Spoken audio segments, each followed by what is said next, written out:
এখন এখানে যদি একটা মেয়ে এসে ডান্স করতো, আপনারা ফুল ভিডিওটা মনোযোগ দিয়ে দেখতেন। আপনারা কি মানুষ ন মানুষ? আমি 2-3টা ভিডিও পোস্ট করছি একটা মেয়েকে নিয়ে, 5 বছরের, যে মেয়েটি খুবই অসুস্থ এবং সে 2 দিন ধরে হসপিটালে ভর্তি। তো ওর সাহায্যের প্রয়োজন আর্থিক দিক দিয়ে। ওর পরিবার আর্থিক দিক দিয়ে মানে পারতেছে না ওর চিকিৎসা করাইতে। তো ধামরাইতে অনেক লোক আছে আপনার, যেমন ঢাকা জেলা যুব দলের সভাপতি আছে, স্বেচ্ছাসেবক দলের সভাপতি আছে, তারপর আরেকজন প্রবীণ ধামরাইয়ের সভাপতি, বিএনপি সভাপতি আছে তমিজুদ্দিন কাকু। তো ওনাদের কেউ অনুসারী বা ওনাদের কোনো নেতাকর্মী কি দেখে না এই ভিডিওটা? ওই মেয়েটার পাশে কি দাঁড়ানো তাদের মানে উচিত না? মানে আপনারা কি বলেন? বা ধামরাইয়ের যারা আছেন গণ্যমান্য ব্যক্তি, তারা কি ওই মেয়েটার পাশে গিয়ে দাঁড়াইতে পারেন না? এটা তো আসলে খুবই লজ্জাজনক একটা ব্যাপার।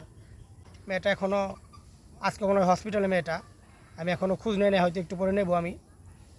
আপনারা মেয়েটার পাশে গিয়ে কেউ দাঁড়ান। হয়তো ওই মেয়েটার পাশে দাঁড়ানোতে আপনাদের জন্য ভালো কিছু আল্লাহ অপেক্ষা করতেছে, অথচ আপনারা কেউ ওই মেয়েটার পাশে দাঁড়াইতেছেন। আমি মানে খুবই হতাশ হয়ে যেতেছে এই বিষয়টা নিয়ে, খুবই হতাশ। ধামরাইতে এত বড় বড় নেতা, মানে কি বলুম, তারা কি মানে কোনো ভাষা খুঁজে পাইতেছি না আমি। আর ভিডিওটা করেন কি আপনারা কিছুটা দেখে করেন কি টাইনা ফালান, মানে উপরে টান দিয়ে দেন।